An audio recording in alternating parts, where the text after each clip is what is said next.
शुरुआत करते हैं आज के क्यू से वीरू।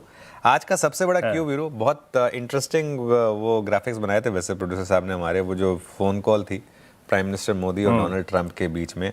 क्योंकि आज सुबह जब उठे तो एकदम से लोगों को लगा कि यार ये ऐसा क्या हो गया मार्केट में। और देखिए मार्केट में क्या है ना, जब सेंटिमेंट बदलता है तो ऐसे ही बदलता है। कल कहाँ हम 25,700 पर थे, आज हम 26,000 के ऊपर हैं, अगर आप गिफ्ट निफ्टी के क्यूज़ को सही मान लें तो।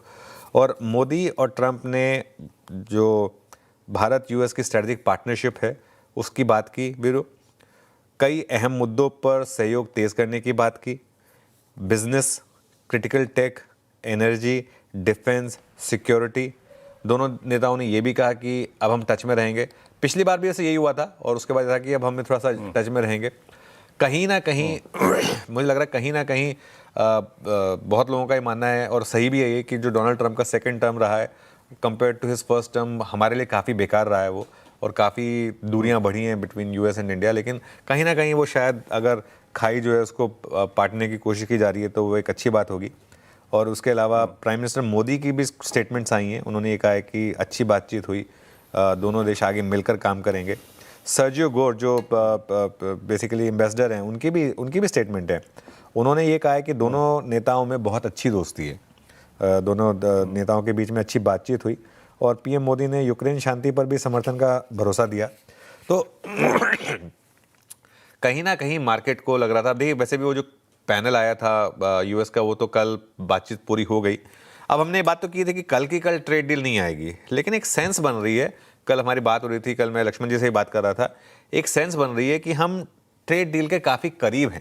अब काफ़ी करीब से मामला ये नहीं है कि आज ही हो जाए, हो सकता है जनवरी में आ जाए, हो सकता है फरवरी में आ जाए, या एक मार्च की जो बात हुई थी, जो चीफ इकोनॉमिक एडवाइज़र ने भी कहा था कि मार्च तक शायद वो ट्रेड डील पूरी हो जानी चाहिए। तो ऐसे में एक थोड़ा सा मार्केट वापस एक पॉजिटिव व्यू ले सकता है। ये तो एक कारण है जिसकी वजह से आप इस तरीके के मूव्स देख रहे हैं। कल हम क्लोजिंग में एक बात कर रहे थे कि इतना यूएस फ्यूचर्स डाउन है, उसके बावजूद अगर इंडियन मार्केट ग्रीन में बंद हो रहे हैं तो कहीं ना कहीं मार्केट को एक सेंस थी कि इससे तो खराब क्या ही होगा। और यूएस में एक्चुअली अगर आप देखें तो जो क्लोजिंग हुई वो फ्यूचर्स के मुकाबले कहीं बेहतर हुई। जब हम क्लोज कर रहे थे वीरू तो डाउ फ्यूचर्स 300 पॉइंट नीचे था, नैस्डैक फ्यूचर्स 350 पॉइंट नीचे था, डाउ जोन्स 650 पॉइंट ऊपर बंद हुआ ऑल टाइम हाई पर। और नैस्डैक भी अगर आप देखें तो कहाँ हम 350 पॉइंट नीचे थे, 400 पॉइंट, कहाँ हम सिर्फ 60 पॉइंट नीचे बंद हुए। तो एक तरीके से ये भी आपके लिए पॉजिटिव है।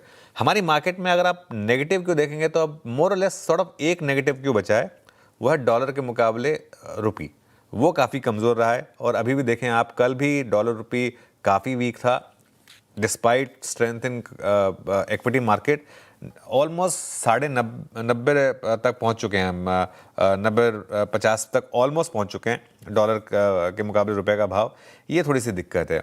लेकिन आज एक और चीज़ जो मुझे डेटा पॉइंट्स में अच्छी लगी, जो हम थोड़ा सा सेटअप में डिस्कस करेंगे कुछ देर में, वो है कल एफआईआईज की इंडेक्स और स्टॉक फ्यूचर्स दोनों में बाइंग। हालांकि शॉर्ट कवरिंग नहीं है, मोर और लेस फ्रेश बाइंग है, लेकिन फिर भी जो भी है इंडेक्स फ्यूचर्स में बहुत दिनों के बाद बाइंग देखी है। हालांकि कैश मार्केट में अभी भी उनकी सेलिंग है। और आज निफ्टी वापस 20 डेमा को रिक्लेम करने की कोशिश करेगा, होपफुली कर लेगा उसको, अगर 100 पॉइंट का गैप अप हो रहा है तो। और बैंक निफ्टी देखिए आप एक बार जरा, निफ्टी में तो भले ही हमने 20 डेमा के नीचे 3 दिन स्पेंड करे हैं, बैंक निफ्टी ने तो 20 डेमा तोड़ा ही नहीं। अगर बैंक निफ्टी का भी 20 डेमा का चार्ट रेडी है आपके स्क्रीन पर, ये देखिए बैंक निफ्टी ने तो 20 डेमा तोड़ा ही नहीं है। तो ये एक आपके लिए एक बड़ा पॉजिटिव है कि ये जो आपका सबसे बड़ा इंडेक्स है वो कंसिस्टेंटली इसके ऊपर है। आज देखते हैं वीरू मार्केट किस तरीके से रिएक्ट करेगा।